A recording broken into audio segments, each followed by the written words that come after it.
real privilege to be here. And what's interesting is that both these amazing people, I hesitated for a moment before calling them people because they have such dimensions to them. But both of them have come to this whole topic of wisdom from very different perspectives. Dr. Chopra comes at this as a doctor, as a scientist, and a very eloquent seeker, and has sort of given us so much to think about, coming at it from a scientific basis and then moving into many more theories and thoughts. Sadhguru comes at it as a mystic, as somebody who has been, who has sort of seen some of the unknowable and has come to us with a whole bunch of knowledge from that angle. But essentially, the three broad perspectives, they say, and that's just to set a context and then we can get into the questions, is number one, they say, look, you have to look at the world through a different prism. You have to change your whole prism through which you view your own life, is a broad theme. The second broad theme, if you like, and it ties all back into modern wisdom, the second broad theme is that if you were able to do that, you would have unimmeasurable benefits for the body, and Dr. Chopra has been the expert in talking about the body, and Sadhguru as well, for the mind, because how you experience life is who you are, and then that creates a ripple effect because it makes you better people, and then you could create a better planet. So that's theme number two. And then theme number three is to do that, you have to do a whole lot of things. This is not something that just happens easily. You have to go through a lot of rigorous discipline, and you need a science and technology to get there, essentially. And that science and technology comes in the form of yoga, and different forms of yoga, different forms of inner engineering, and self-inquiry, self-knowledge, self-discipline, and so on, that Dr. Chopra talks about. So there's many, many techniques. So these are three broad themes. Has your own thinking changed over the last, I mean, you both have been talking about variations of this topic for a very long time. Could you just tell us, has that changed a lot? Can you both take that question? First of all, thank you for that amazing invocation. You really created the atmosphere here. And it's a great honor to meet you again, Sadhguru, after all these years. I remember playing Frisbee with you in Puerto Rico. And of course, Dr. Jayaraman, one day I will be like you. Okay? So yeah, my thinking has changed in the sense that when I started moving out of mainstream so-called scientific thinking, I was trying to establish in my mind the connection between mind and body. And over the last 4 decades, I have realized, which has been obvious to great sages throughout the centuries, that there's no system of thought that can access truth or reality, whether it's a scientific system of thought or a mathematical system of thought, or these days we talk about quantum physics. None of these systems of thought can give us the experience of reality, because reality is beyond thought. Reality is inconceivable to the mind. These systems of thought, even scientific systems of thought, create models of reality. Not reality, but models of reality. And we have faith in them because once we understand the model, we can create technology. So we can create jet planes and bombs and mechanized death and internet and all the wonderful things. So we think science gives us access to reality. But even science is an activity in something that is not mind, that is not matter. For lack of a better word, it's a field of awareness, what the great sages call Brahman. And the universe is a modified form of that.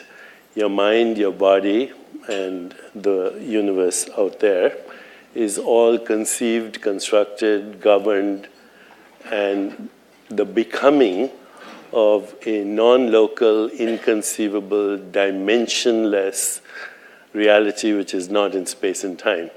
Now, this is very difficult for the modern person to grasp, okay, but it's actually part of since we're talking about ancient wisdom traditions, if you read the Yoga Vaishishta, it says that which cannot be seen but without which there's no seeing.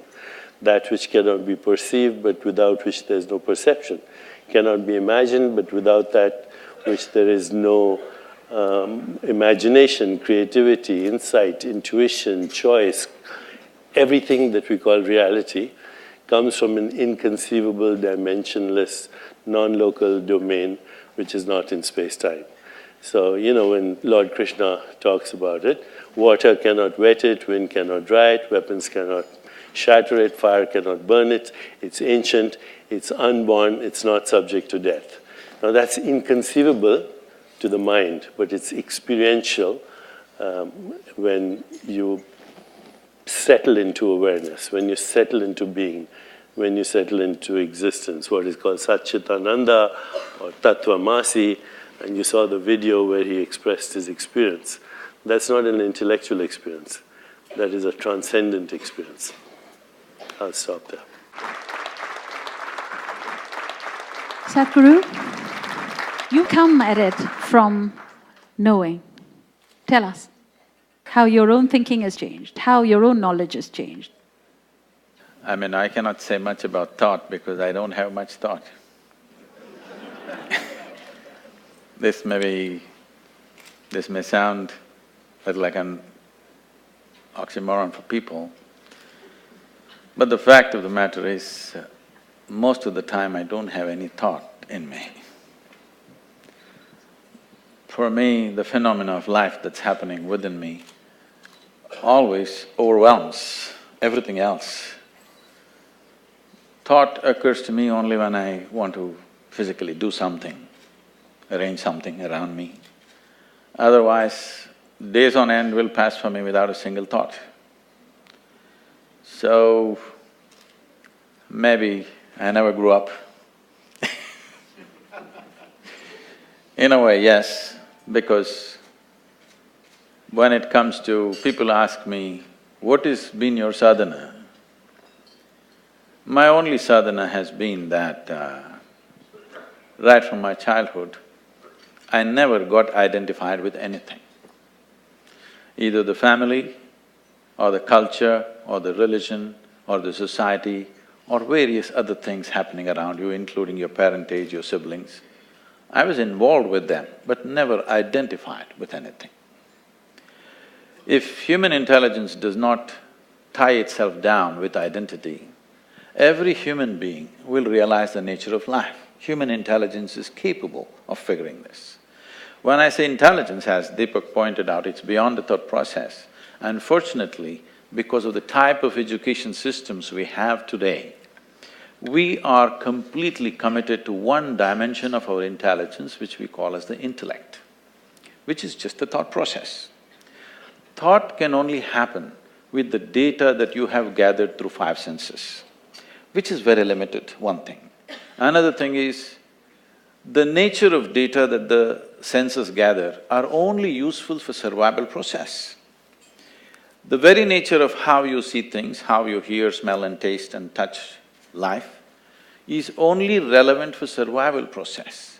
If you wanting to know the life itself, then these instruments of perception are no good.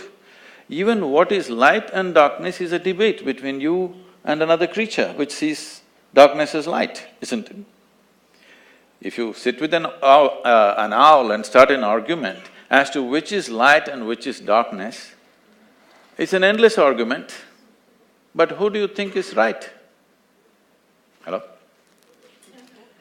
If you're saying both, you're either in the diplomatic corps or you have a successful marriage. Some have both. You learn to say both, but which is the truth? What I see is the truth or what the owl sees is the truth? That's not the point, it is just that Nature has opened up our sense perception as it is necessary for our survival. Accordingly, it has opened up sense perceptions for different creatures as it is necessary for their survival.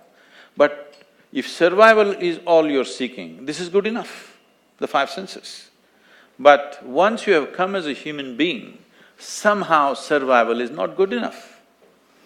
If your stomach is empty, there's only one issue about food. But once the stomach becomes full, you have 100 issues going on.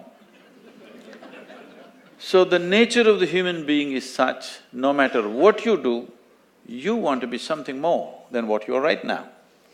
And if that something more happens, something more, it's an endless pursuit. So somewhere, a human being is seeking a limitless expansion, but trying to do it with physical means. The very nature of physicality is a defined boundary. If there is no defined boundary, there is no possibility of physical happening in the universe. But now, a human being is longing for the boundless, that too in installments and through physical means. Through the boundary, you're trying to become boundless. The desire is fantastic, the method is hopeless. Because the moment you identify yourself with something, your intellect's work is just to protect that identity. If you… whatever the identities of nation or family or gender or race, religion, whatever, the moment you identify yourself with something, your intellect will only function around that to protect that. So, it is a certain type of prejudice the moment you're identified. So, the only thing I did with my life is, I never identified myself with anything, and life just exploded within me in ways that thought seems so puny that I do not indulge in thought most of the time.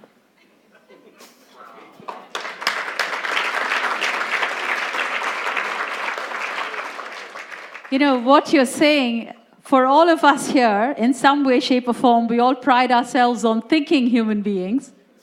This is a tough pill to swallow. Thinking is just recycling of the data that you already gathered. So, what is the leap of faith that you go from this perspective of thinking and thoughts to we don't belong to anyone, you know, we are not identified with any instrument, with any sort of localness. And I know both of you have spoken about that. The thing is, this is not something that people will not get. They will get this. This is not some great teaching I'm telling you. If you get it right now in your life will transform in ways that you can't imagine possible. Otherwise, someday you will get it from the maggots. You will understand you don't belong to anything. So, the entire culture of what you're calling as Bharat is about Vairagya. The word Vairagya means… Rag means color, Vairag means beyond color. But if you say colorless in English language, it is a very negative connotation of being colorless. Let's put it as transparent. Because it's transparent, it can take on the color of anything right now. Right now, if my background is red, I'm red. If it's yellow, I'm yellow. I'm picking the colors from you, okay? Thank you, I appreciate it. Well, blue and gold aren't bad either. Dr. Well, did you have something to add to that? Just to elaborate on what he said. You're listening to us here. Now, just for a moment, turn your attention to who or what is listening. What he experiences being, right? Another word for awareness or existence. It's not a thought. Thought is what creates the subject-object split. Being is all there is, and being is not a thought. Okay, so as even now, if I asked you, are you aware? That's being. Now everything else is just a modulation of that. It's a feeling or a thought or a sensation or a perception. We call that the mind, we call that the body, we call that the universe.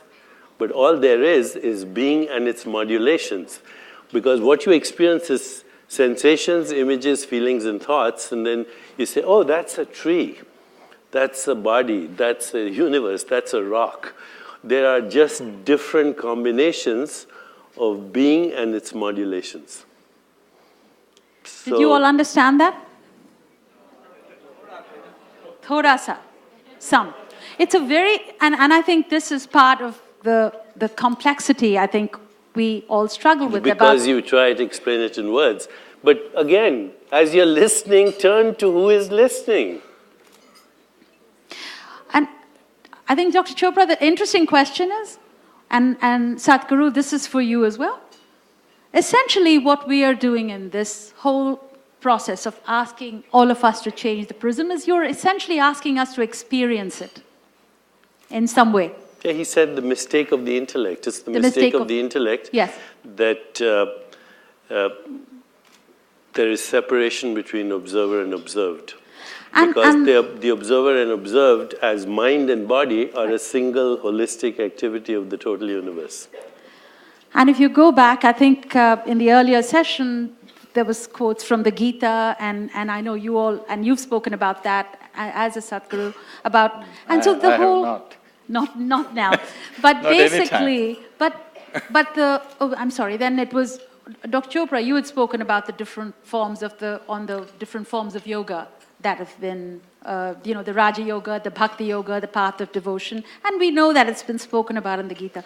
So what's so difficult? What is the barrier that people haven't seen it yet? It seems, in a way, it's an experience. It seems, it seems obvious at one level, and it's yet very difficult to grasp on the other. Could you just talk to us about what the barriers are? For some of us who were brought up, educated in a scientific worldview or in a worldview that emphasizes recycled information, as you said, or all of that, it's very difficult to intellectually get to being because we identify, as he said, with our perceptual experience, with our intellect, with our mind, with our ego identity. So it always seems a struggle till one day you stop struggling and you're there. And as he said, he never identified with anything. Once you identify with a thought or with a perception or with what you think is a knowing or a sensation or an emotion, then you're in time. Thought is in time, but being is not in time. Sadhguru, your thoughts? I mean, I'm completely spiritually uneducated. I don't know from where I have quoted. I have not quoted generally, except the grandmother Gita that's around us. I have to admit that I have neither read the Gita, nor the Vedas, nor the Upanishads, nor even the Yoga Sutra. I've never studied anything. The most profound literature that I read, I read English literature just for fun because I like the language. Otherwise, the most profound stuff that I read is asterisks. Is what? Asterisk.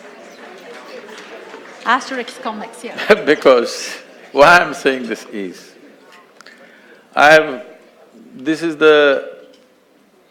this is what it is. For example, a modern scientist is trying to mathematically deduce the reality. Everything has to fit in to his math, and he will deduct everything and say the entire universe is one. But it's not in his experience.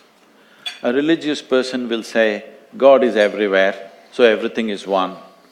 But it's not yet in his experience. He believes. One is making deductions, another is believing. A yogi is a hard nut who doesn't believe anything, who doesn't want to deduce anything. Unless it becomes real within him, it's not real for him. So, because of this approach, I never found the need to read anything spiritual. If I read something, it may be a news magazine or literature or something else, but never anything spiritual, because I never wanted to clutter my own clarity with anything outside.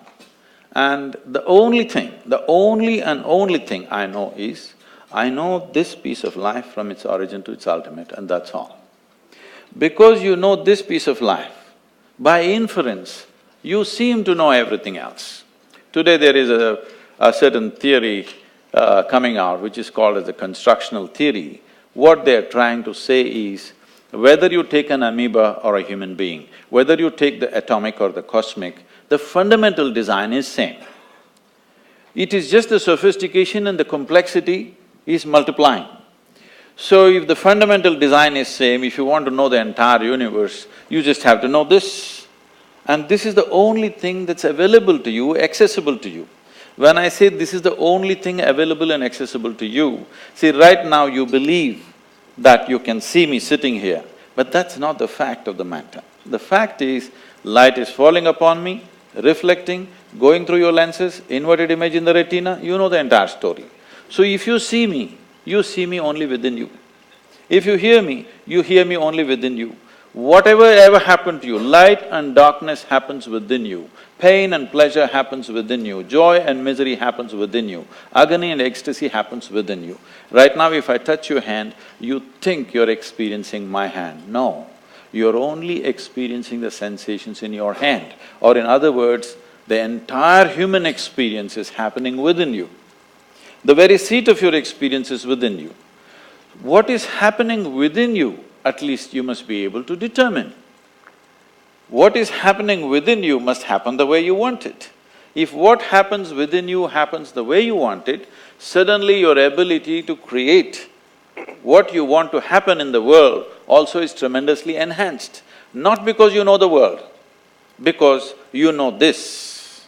This is why realization was held as the biggest thing. You must understand it's realization, it's not an achievement, it is not an attainment, it's a realization. Realization means it's always there. I was stupid enough not to see it, suddenly one day I saw it. That's what realization means. Never we said any inner things or accomplishments or achievements, they are not any kind of peak climbing. It's just a realization, it's always been there. It was always been there to see. So everybody is quoting Gita, let me also quote. At some point it seems Arjuna asked, I don't know, it's been whether made up by somebody, it's really in Gita, please correct me if it is so. It seems Arjuna asked that, where is this truth that you're talking about? This intangible, unperceivable truth, where is it? It seems Krishna laughed and said, it's at the tip of your nose. Now there are many schools of yoga which are intensely focusing on the tips of their noses and getting headache. Try and see. What he is trying to say is, it is the most obvious thing. The most obvious thing, if you pay attention to your existence, not to your thought, not to your emotion, not to the arrangements of life that you've made around you, if you pay attention to the nature of your existence, it is the most obvious thing. It's at the tip of your nose is a metaphor in India that it is the most obvious thing. But by focusing on the tip of the nose, enlightenment will not happen, headache is guaranteed.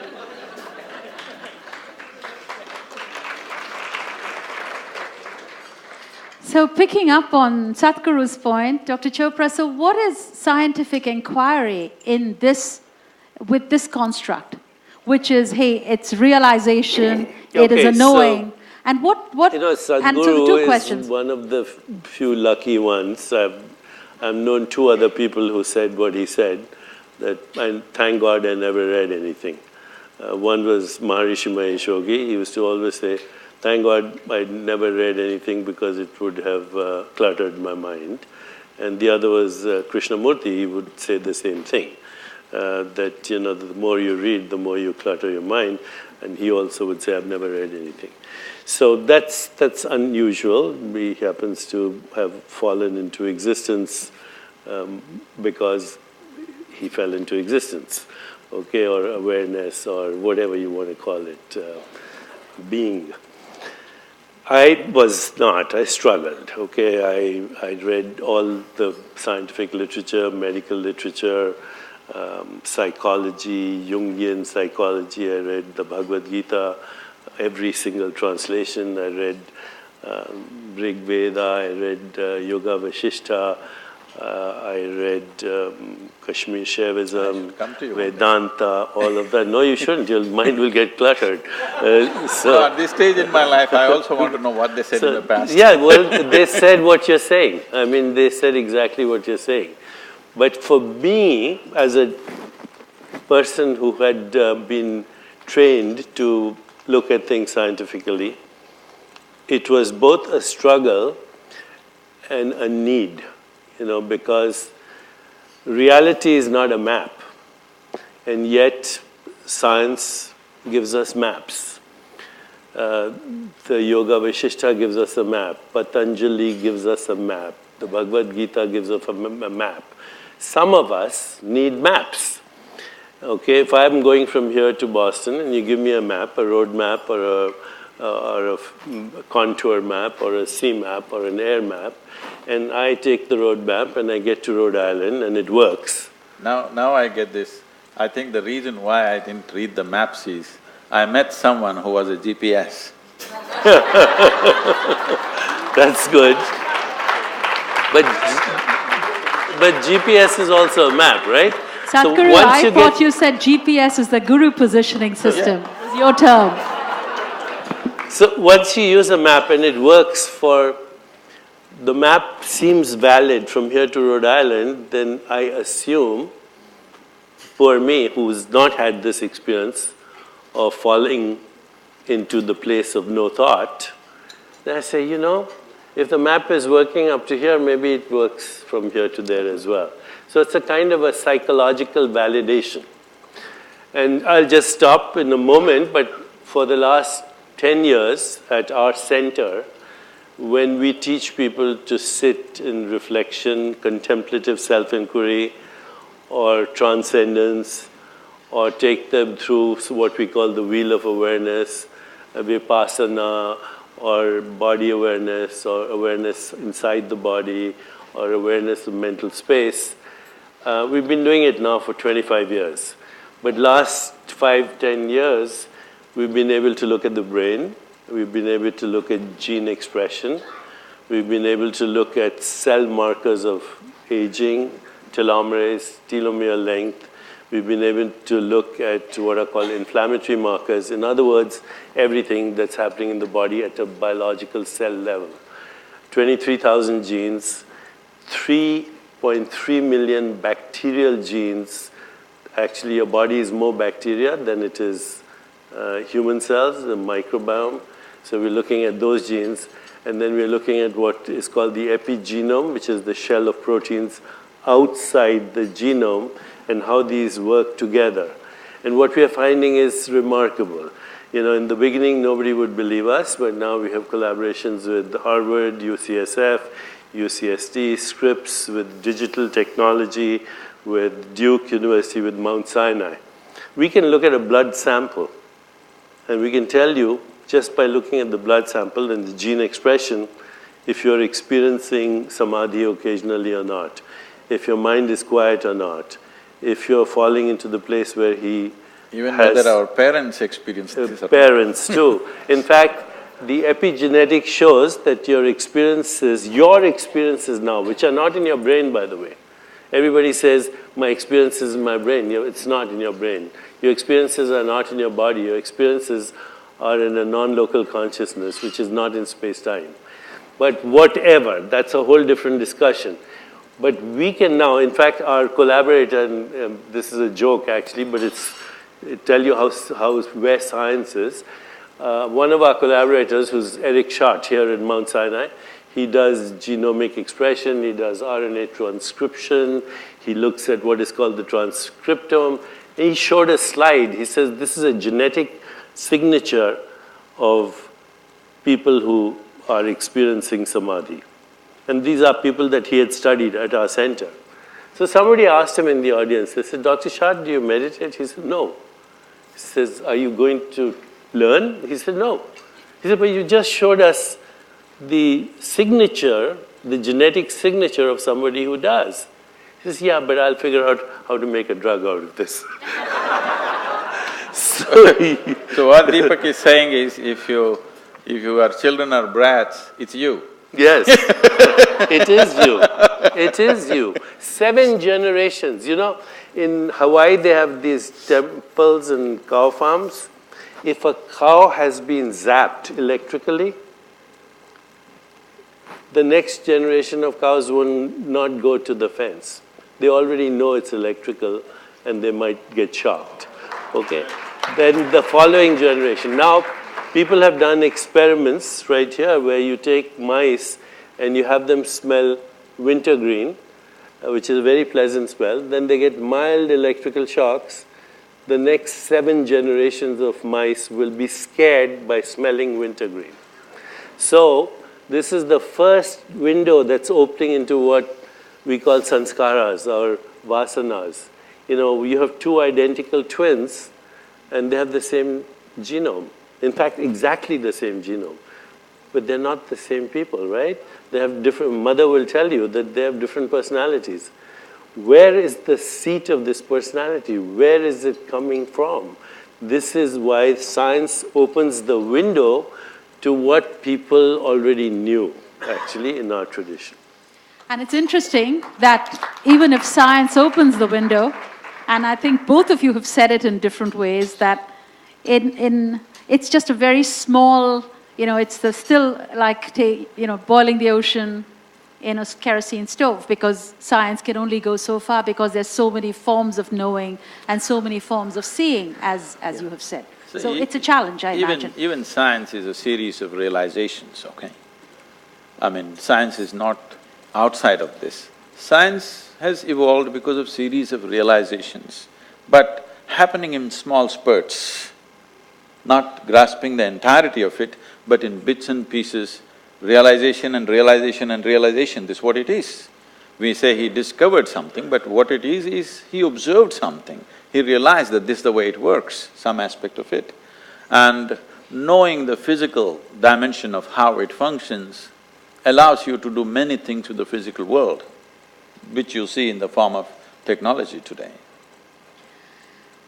Very important thing though, but science has now brought us to what we call the portal or the door of the sub-empirical. And the sub-empirical is less than 0.01% of the unmanifest, which is scientifically unknowable, not unknown, unknowable, because how do you measure something that is totally unmanifest? It's not in space-time, okay? So once you get beyond, I think if I can elaborate on this for just 1 minute, the 2 most open questions in science today, there are 150 open questions, but the 2 most open questions, number 1 is, what is the universe made of? And the answer is we don't know, because 96% of the universe is invisible, what they call dark energy, dark matter, but it's not, those are words. They don't know exactly what it is. One is expanding the universe, one is contracting the universe. Dark energy, 96%, that leaves 4% of the universe, which is atomic. Of that 4%, 99.99% is invisible interstellar dust, which hasn't become stars and galaxies. So the visible universe, which is all the galaxies, the billions of stars, the trillions of planets, is 0.01%. Now that 0.01%, which is made of atoms, is made of particles, but particles, when you're not looking at particles or when they're not interacting with other particles, they disappear, they become waves. So what's the universe made of? Nothing. And this is a scientific fact. The second open question is, where does consciousness come from? And scientists are struggling because they think consciousness is a production of the brain. Just like, bile is a production of your gallbladder, or acid is a production of your stomach, pancreatic juice is made by your pancreas. Oh, so consciousness made by the brain. So they keep struggling. This is called the hard problem of consciousness. Sadhguru mentioned photons. Okay, this is the hard problem. This, I'll just stop in 1 second. But right now you're looking at this. This is blue, this is red. You're seeing this beautiful shirt. What's coming to your eyes are colorless photons. What's going to your brain is an electrical current. What's happening in your brain is chemistry. You're not experiencing chemistry or electrical currents. You're experiencing a three-dimensional reality in space-time. No one knows how that happens, so they keep struggling and struggling. If I ask you to imagine a beautiful sunset on the ocean, do it right now. You see a picture. There's no picture in your brain. So, you know, the fact that the brain produces consciousness is just an idea. Nobody has ever proved that. Consciousness is not in the brain. The brain is in consciousness. The body is in consciousness. The mind is in consciousness. The whole universe is in consciousness. And you cannot get at it through a system of thought. For this, to further, make it into an experiential process, what Deepak said just now. You obviously cannot access it with thought process because thought is an accumulated information which you're recycling according to your convenience. Right now, our ideas of who we are, or what I am and what I am not, is determined by this. If you just do this simple experiment right now, take your right hand and touch your left hand, please, all of you. Can you do this? Is that you? Is that you? Yes. Just touch the chair on which you're sitting. Is that you? Oh, who's this? But it is. You own the… It is. Now, in your experience, this is me and this is not me. The basis of this experience is coming from this. Where there is a sensation, you think it's me. Where there is no sensation, you think it's not me. Right now, the water in the glass is not you, but if you consume it, it becomes you. And these whatever number of kilograms you carry right now, all this was all over the planet, and today it's me. The air that you breathe, what is not you is becoming you. The food on your table, what is not you is becoming you right now. This moment, what is not you, in a couple of hours it becomes you. So, your experience of myself is basically the boundaries of your sensation. The nature of the boundaries of sensation are such, if you allow your life energies to be in a certain level of exuberance, you will see the boundaries of your sensation will expand. You can just know this just by rubbing your hands and holding it like this, you will see something begins to happen between your hands. There are sensations transmitting between the two hands. Or if you've been very joyful or ecstatic at a certain moment, you will see sensations seem to be all over the place. If you create a certain system within you where your life energies are kept in a certain level of exuberance, then the sensory body will expand. If the sensory body, let us say, became as big as this hall, then you will experience everything in this hall and everybody in this hall as a part of yourself, like you experience the 5 fingers of your hand as yourself right now. So what is referred to as yoga is, the word yoga means union. That means you experience the entire universe as yourself. This is happening because you are in such a state of… you have found a mechanism by working with the body, by working with the mind, by working with the emotion and energy, you have set up a step-by-step system within yourself where your energies are kept at such a level of exuberance that your sensory body is as large as the universe. So if you sit here, you experience the entire universe as myself.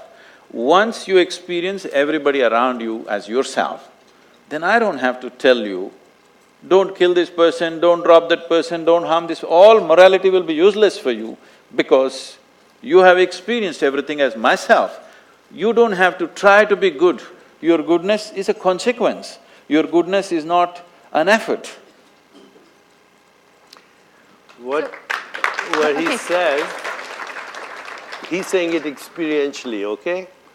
But the fact is, if you ask scientists, are there any boundaries in the universe? They'll tell you there isn't. Every boundary is notional or perceptual, and we don't know how perception occurs anyway. So boundaries are conceptual ideas. There are no boundaries in the universe. And there are no boundaries to your skin. In fact, what he said is your body is the entire ecosystem. It's not only the entire ecosystem of the planet. The carbon, the hydrogen, the oxygen, the nitrogen came from galaxies. So the carbon in your fingernails and the hydrogen in your eyes or the oxygen in your blood could have come from different galaxies. You are the total universe at this moment, a pattern of behavior in space-time. And before I say Jack Robinson, you're a different activity anyway. There is no permanent activity as a noun. You are not a noun, you're a verb. And the verb is the activity of the total universe. I, the most frequent word we use is I. So I say, where are you? You say, I'm here. Okay. And so then I can ask you, okay, you're here, but where am I? You say, you're there. You say, where is the I in you experiencing seeing me? I do this with neuroscientists, and they'll say, in my eyes. I say, your eyes are this big, they're 9 centimeters apart, the retina is curved. By the time light gets into your retina, it's inverted, you should be seeing two of me about this size, upside down, 9 centimeters apart. You're not having that experience. Then they point to the brain and say, how do I fit inside your brain? How does this room fit inside your brain? How does the whole world fit inside your brain? There's no answer for this in science, by the way. Rumi, there's a beautiful poem. Look at your eyes. They're so small, they see enormous things. So where is the I that is experiencing this conversation right now? Where is it? It's the wrong question. It has no location in space or time. That is who I is. And the whole universe is in I.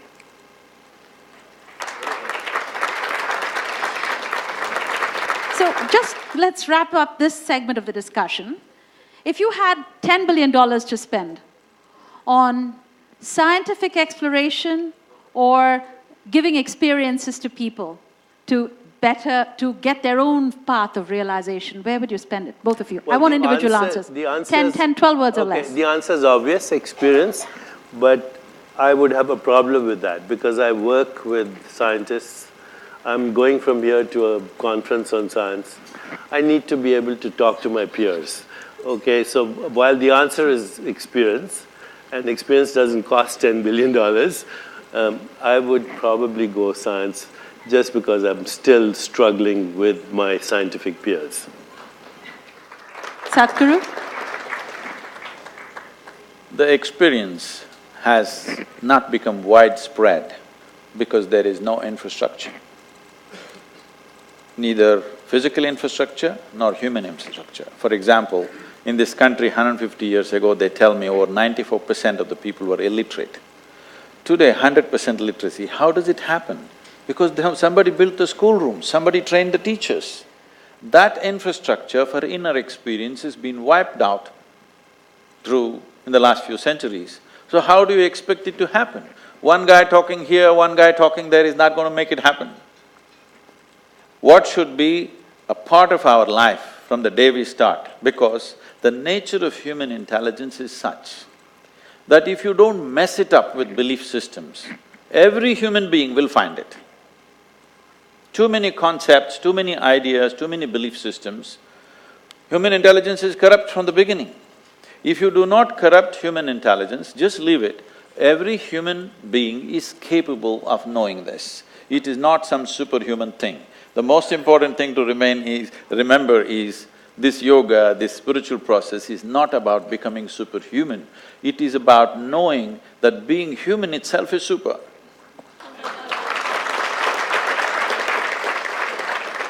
What's your definition of success? Success is the ability to love and have compassion. Success is, to some people, the progressive realization of worthy goals. Success ultimately is knowing who you are. Sadhguru? If you can be blissed out no matter what's happening around you, if you can be involved and still not be affected by what's happening around you, not by removing yourself, you're absolutely involved but untouched by the process of life, I think that's success. second question, where we'll go a little bit into the world phase. What advice would you give Angela Merkel today? Compassion or sovereignty? It's obvious, compassion. There's no such thing as sovereignty. I think all nationalism is a sophisticated form of tribalism. I think your essential being has no religion, no race, no gender, no assumed identity. It's pure consciousness. So obviously I would say compassion. Let them all in, the migrants even. Being a very big economic force, what she's managing right now, I would say if they do not invest in conflict, we won't even need their compassion. People will be fine by themselves. You should stop investing in conflict. I have heard people going to Sudan and trying to stop conflict there, conflict here, leave all this. You know who is supplying the guns, you know who is supplying the ammunition.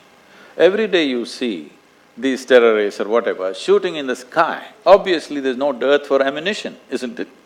They're not even shooting at the people. They have lots of it, they're shooting the sky. So obviously, someone is continuously supplying. We know where it is manufactured. I will give you the addresses if you want. Just stop it. Stop the supply of ammunition. You can't take away the guns, all right? You can take away the ammunition. At least hacking down people, they will get tired at least. Right now, there is powerful mechanisms to do this. So if you do not invest in conflict, if you do not invest in creating problems in the world, we will not need your compassion.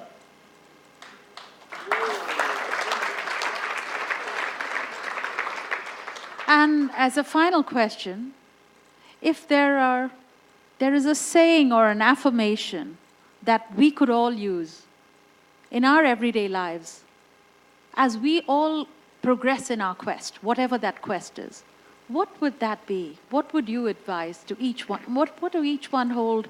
Would you like to share with us? Might seem very banal. Take it easy. Easy come, easy go. That's my epitaph. There is no need to believe or disbelieve anything. What you know, you know. What you do not know, you do not know. If this one thing comes into every human being, everything will run smoothly around us. Thank you both. Ladies and gentlemen, let's give a very big hand to Sadhguru and Deepak Chopra.